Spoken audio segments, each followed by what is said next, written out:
Audio Jungle.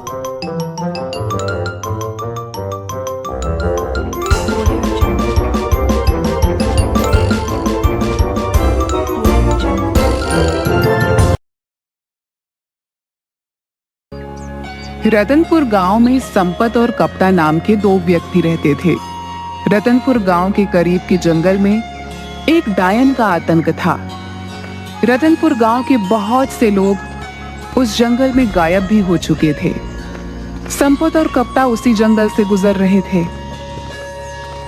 अरे कप्ता भाई, हमें शॉर्टकट रास्ते से नहीं आना चाहिए था। यहाँ से जल्दी चलो। सुना है यहाँ पर लोग रहस्यमय तरीके से गायब होते हैं। ये जंगल बड़ा ही डरावना है। अरे मेरा चेला होकर तू बुज़दिलों जैसी बातें कर रहा है। अरे कप्ता भाई, पिछले ही महीने सुखिया चाचा का बेटा इसी जंगल से लापता हो गया था, जिसका सुराग आज तक नहीं मिला। तुम तो वैसे भी 9 महीने शहर में बिताते हो और 3 महीने गांव में बिताते हो। तुम्हें क्या पता गांव में क्या चल रहा है? अबे तुम गांव के गवार क्या जानो शहर की आमदनी के बारे में? हैं?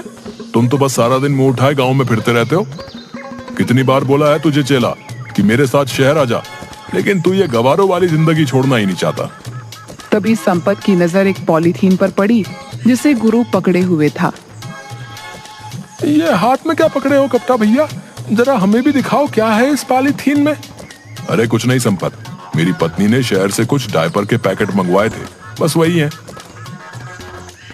डायपर के पैकेट? लेकिन जहां तक मैं जानता हूं तुम्हारे घर में तो कोई बच्चा है ही नहीं। अबे पगला हो गया है क्या? मुन्ना को भूल गया क्या? मुन्ना? अरे वो तो 10 साल का हो चुका है कप्ता भैया। सांड की तरह फैल फैल कर मोटा ताजा हो रखा है। क्या वो अभी भी डायपर पहनता है? तुम गांव के गवार क्या जानो? तुम गांव के गवार इस बात को नहीं समझोगे। हम शहर के रहने वालों के तौर तरीके कैसे कैसे होते हैं। बड़े शहर वाले बनते फिरते हो। अरे सीधे सीधे ये क्यों नहीं कहते कि तुम्हारा वो सांड जैसा मुन्ना अब भी बिस्तर पर सूसू कर लेता है? अरे मैंने उसे बड़े लाड़ प्यार से पाला है। क्या खाक लाड़ प्यार? अरे कान पर 2 मारो उसके, बिस्तर पर सूसू करना बंद कर देगा। उसको पीटने के बजाय उसके लिए डायपर के पैकेट और ला कर दे रहे हो और कहते हो कि हम शहर वालों के जीने के तौर तरीके बड़े अलग होते हैं। इससे तो अच्छा मेरा गांव में भला। संपत ने यह बात बोली ही थी कि तभी अचानक देखते ही देखते चारों ओर धुआं छा गया और अजीब अजीब सी आवाजों का शोर होने लगा। ये धुआं कैसे संपत? मुझे कुछ भी दिखाई नहीं दे रहा। तभी संपत के कानों में कप्ता की चीख टकराई। चीख सुनकर संपत बुरी तरह से डर गया और बेहद फुर्ती से वहां से भागने लगा। कुछ ही देर में संपत भागता हुआ गांव पहुंच गया और चिल्लाते हुए सबसे बोला, अरे गांव वालों, कहां मर गए तुम सबके सब? निकम्मो, तुम सबके सब जल्दी से मेरे साथ चलो। कप्ता भाई लापता हो गए हैं। संपत की बात सुनकर गांव का मुखिया गुस्से से बोला, क्या बात है संपत? क्या कुत्ते की तरह इतनी देर से भौंके जा रहा है? लगता है तू आज भी शराब पीकर आया है। कितनी बार कहा है तुझसे कि ज्यादा मत पिया कर, लिवर खराब हो जाएगा। अबे मर जाएगा किसी दिन। जल्दी चलो मुखिया जी, गजब हो गया। मैं कप्ता भाई को बस स्टैंड लेने गया था और लौटते हुए हम उसी जंगल से गुजर रहे थे जिस जंगल में वो डायन रहती है। अचानक चारों ओर धुआं धुआं छा गया और कप्ता भाई की चीख मेरे कानों में टकराई। मैं बड़ी मुश्किल से अपनी जान बचाकर भागा हूँ। तू दोस्त के नाम पर कलंक है हीरू। अपने जिगरी दोस्त को, जिसे तू अपना गुरु मानता है, उसे अकेला छोड़कर भाग आया और हम सब गांव वालों को निकम्मा बोल रहा है। अरे तो क्या करता, मैं भी उस डायन का शिकार हो जाता। हाँ, अगर मैं तेरी जगह होता, मैं अपने दोस्त का साथ कभी नहीं छोड़ता, भले ही मुझे उसके लिए अपनी जान ही क्यों नहीं देनी पड़ती। बस करो मुखिया जी, अब मेरा मुंह मत खुलवाओ। सब जानता हूं मैं। पिछली बार जब रतन चाचा का बेटा उस डायन का शिकार बना था, तब आप ही उसके साथ थे। मुझे सब पता है, लेकिन आपसे कोई सवाल नहीं कर सकता क्योंकि आप इस गांव के मुखिया जो ठहरे। संपत ने यह बात बोली ही थी कि कप्ता हांफता हुआ वहां पर आ गया और गुस्से से संपत से बोला, अबे साले, जब तेरे जैसे दोस्त मेरे पास हो तो फिर मुझे दुश्मनों की क्या जरूरत है? मुझे अकेला छोड़कर भाग आया तू। अरे कप्ता भाई, तुम सही सलामत वापस आ गए। मैं तो समझा कि तुम्हें डायन ने पकड़कर मार दिया। मैंने अपने कानों से तुम्हारी चीख जो सुनी थी। हाँ, मुझे उस डायन ने पकड़ लिया था, मगर जैसे ही उस डायन ने मुझे पकड़ा, मैंने एक जोरदार मुक्का उसके मुंह पर मार दिया और वहां से भाग आया। मैं उस डायन से लड़कर आ रहा हूँ और तू डर कर भाग गया। बड़े बहादुर बने फिरते हो कप्ता भाई। अगर इतनी ही बहादुरी थी तो फिर चीखे क्यों? अबे अगर कोई अचानक से पीछे से पकड़ लेगा तो चौंक कर तो हलक से चीख ही निकलेगी ना। अब तुम दोनों लड़ना बंद करो। गांव में न जाने कितने लोग उस जंगल से लापता हो गए। हमें इस समस्या का समाधान जल्द से जल्द करना होगा। कप्ता, तुम ही पहले ऐसे व्यक्ति हो जो उस डायन के चंगुल से सही सलामत आ गए हो। इसका मतलब तुम में उसका सामना करने की हिम्मत है। तुम ही हमें उस डायन से छुटकारा दिला सकते हो। मेरा दिमाग खराब हो गया क्या? अगर मैं जिंदा बचकर आ गया तो आपको क्या लगता है तुम्हारे पानी पर चढ़ाने से मैं क्या चढ़ जाऊंगा? मैं तुम्हारे झांसे में नहीं आने वाला। जाओ जाकर कोई और बकरा ढूंढो। इतना कहकर कप्ता वहां से चला गया। मुखिया संपत की ओर देखने लगा। दिमाग खराब हो गया क्या मुखिया जी? मैं तो खुद ही बड़ी मुश्किल से जान बचा कर आया हूँ। तुम गांव के मुखिया हो, गांव वालों ने तुम्हें चुना है, तो तुम क्यों नहीं उस डायन से सामना करने के लिए जाते? अबे अगर मैं इस गांव का मुखिया हूँ तो क्या मैं अपनी जान गवा दूं?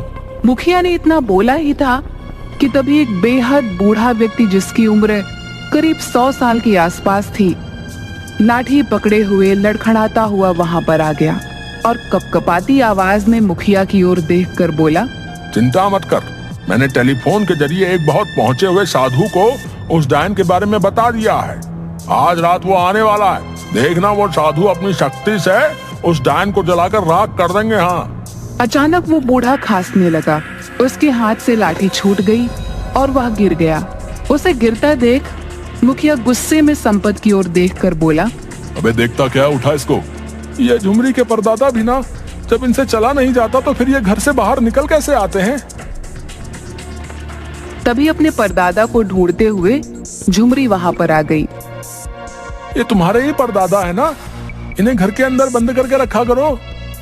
झुमरी ने संपत से बोला, हर बार इन्हें घर पर बंद करके बाहर जाती हूँ और पता नहीं कैसे दरवाजा खोल लेते हैं। सैकड़ों बार गिर चुके हैं, मगर मजाल है कि इनकी पसली में जरा से भी कोई मामूली फ्रैक्चर हुआ हो।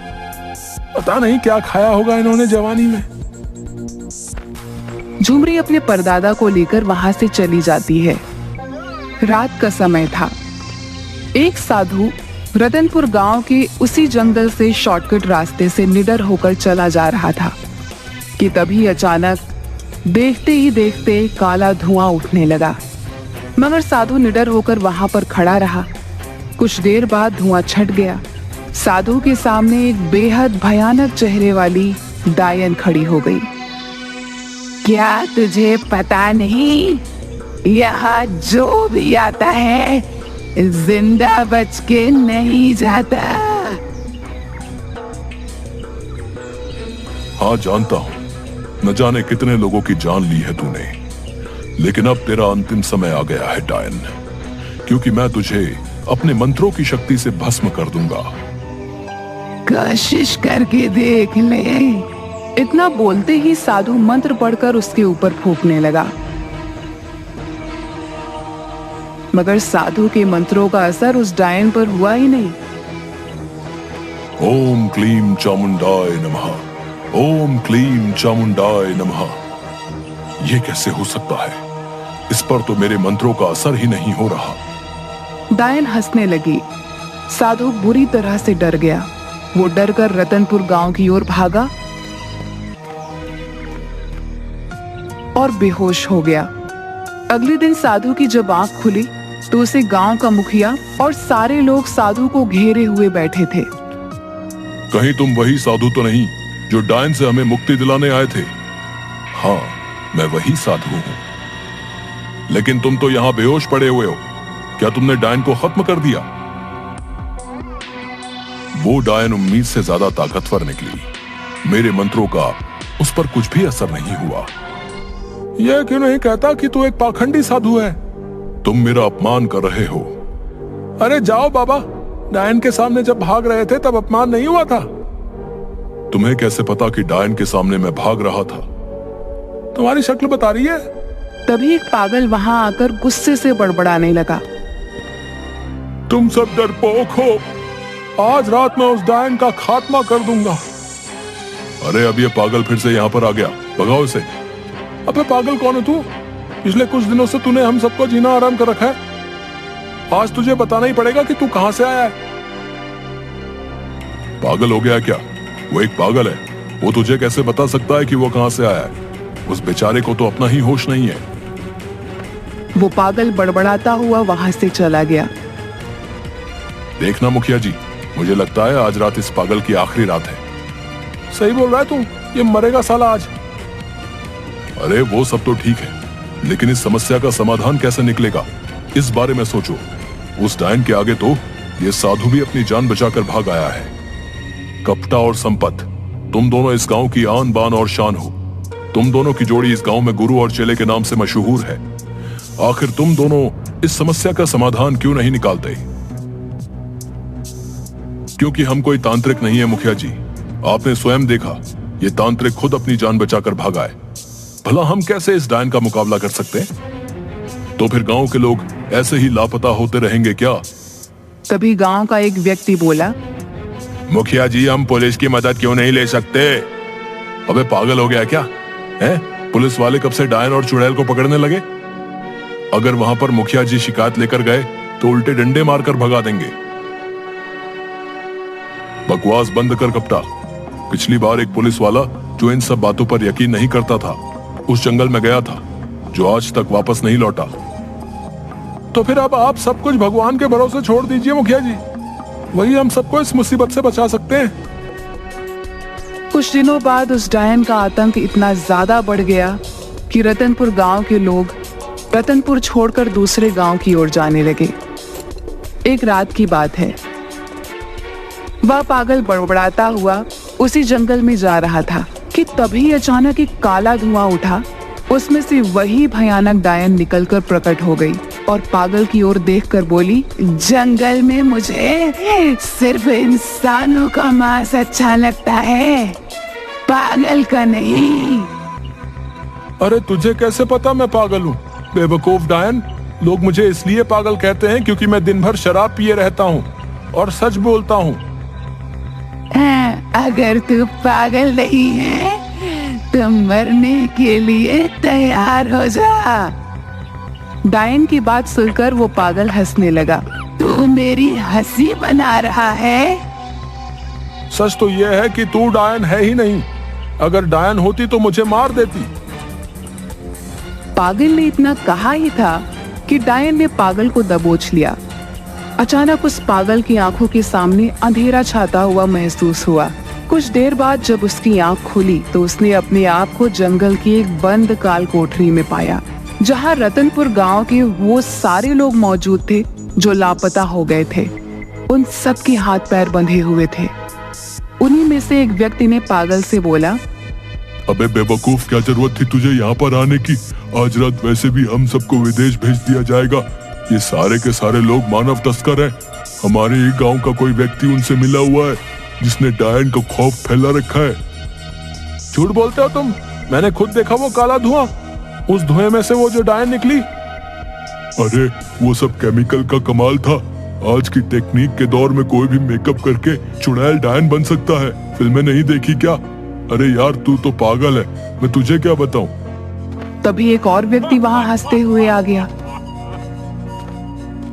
तुम तो रतनपुर गांव के व्यक्ति हो, तुम्हारा नाम कपटा है। तभी एक और व्यक्ति वहां हंसते हुए आ गया, जो कोई और नहीं बल्कि कपटा का दोस्त संपत था। गुरु, ये पागल तो बड़ा जल्दी सही हो गया। मैं तो खामखा डर रहा था गुरु कि हम इस पागल को पकड़ के ले जाकर क्या करेंगे। ये पागल भला हमारे किस काम आने वाला था, लेकिन ये तो सही हो गया। तुम्हारा आइडिया कमाल का था। देखना संपत, आज की रात हम इन सबको शहर शिफ्ट कर देंगे और वहां से इन सबको पकड़कर विदेश में ले जाया जाएगा। उसके बाद हम देखते ही देखते मालामाल हो जाएंगे। तुझे अंदाजा भी नहीं है संपत, हम इतने पैसे वाले हो जाएंगे कि रतनपुर गांव जैसे न जाने कितने गांव खरीद लेंगे। कप्तान ने यह कहा ही था कि तभी उस पागल ने अपनी फटी हुई जेब से पिस्तौल निकालकर एक हवाई फायर कर दिया। सब कुछ इतना जल्दी हुआ कि कप्तान और संपत अचानक चौंक गए। गुरु, इसके हाथ में तो पिस्तौल है। ये कोई पागल नहीं, ये कोई पुलिस वाला लगता है।